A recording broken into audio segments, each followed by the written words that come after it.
Welcome back to another Stories with Heath. This is even going to be a Leadership Moments with Heath, so you can consider this one a crossover episode.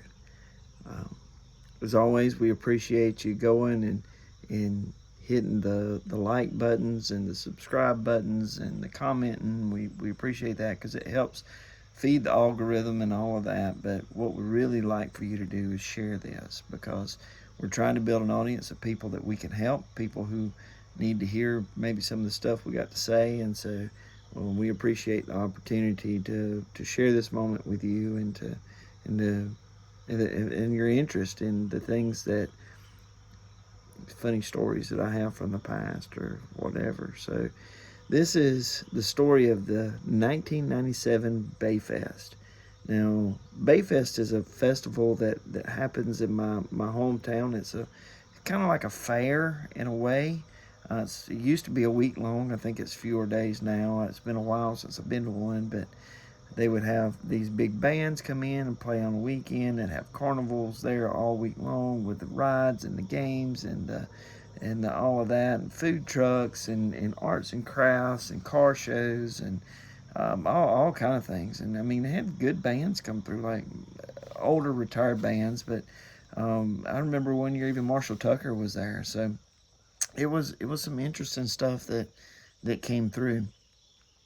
The This year, 1997, was a year that marked a very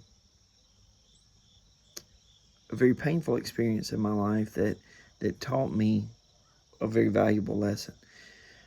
I had walked down the midway with my fiance to peruse the games and came across this game. I had three little wooden milk bottle looking things stacked up in a little triangle, and you had a ski ball on a rope, and you would swing that ski ball out, and it would go way out, and it'd come back, and you had to knock the three bottles over. You couldn't knock over one; you had to knock over all three. It was a really simple game. It cost you $1 to play, and if you won one of the big prizes. Now, me, because I wanted to take this symbolic act to demonstrate that I was a good provider. I mean, there's psychology in this. I wanted to win for Selena and get her. Does she need this? No, she doesn't need this. But I wanted to give it to her as a sign of my ability to provide. And so we went and we played, and dude, I'm just killing it. I'm up to like five and I miss. And when I missed, the guy says, okay, now if to play again, it will cost you $2. But if you win, you will get all of your money back and the prize. Okay.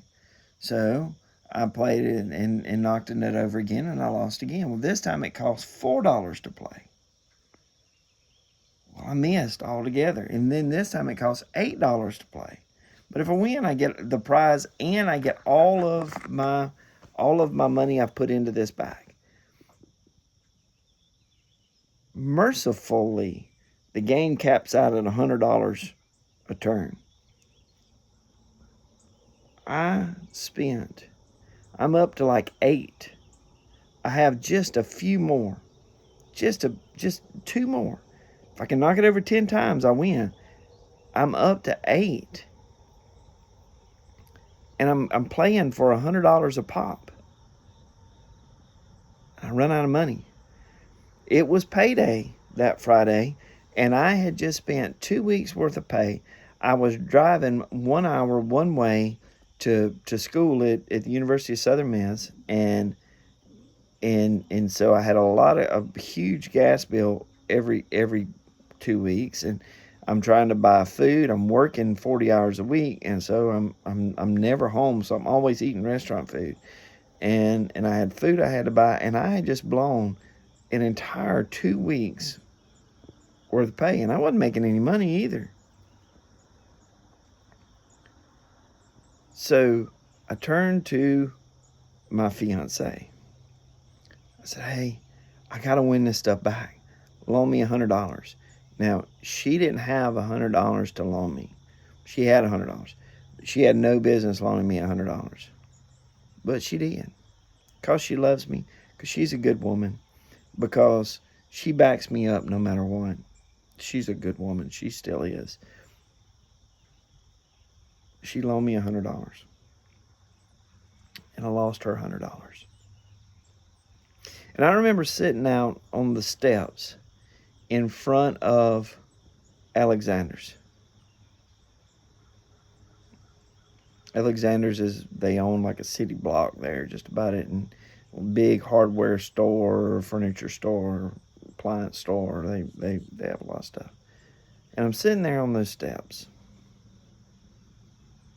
I'm not crying, but I am emotionally overwhelmed with what am I going to do?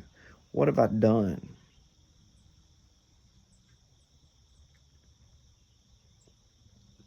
With the exception of a few moments or a few times when we worked at Silverwood Theme Park in Idaho. I played a few carnival games there. I've never played another carnival game.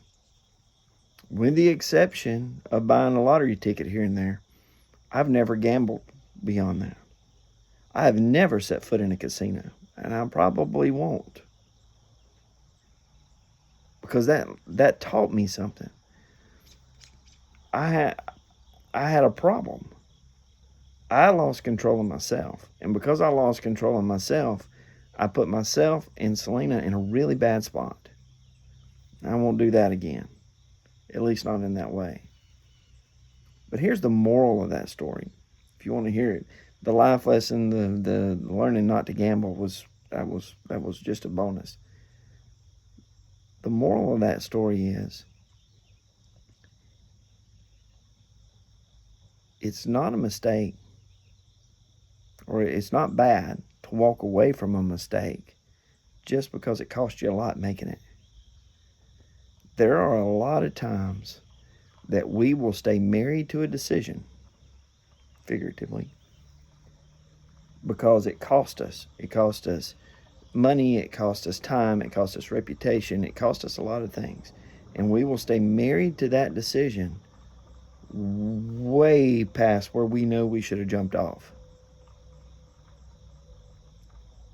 It is not bad to walk away from a mistake just because it cost you a lot to make it.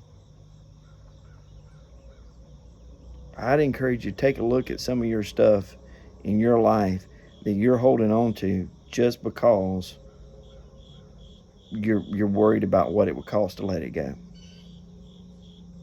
As somebody who's had to let a lot of stuff go, I can tell you your life will be better off for it. All right, I love y'all. I hope this helps you. I hope it benefits your day. Y'all have a good one. Bye-bye.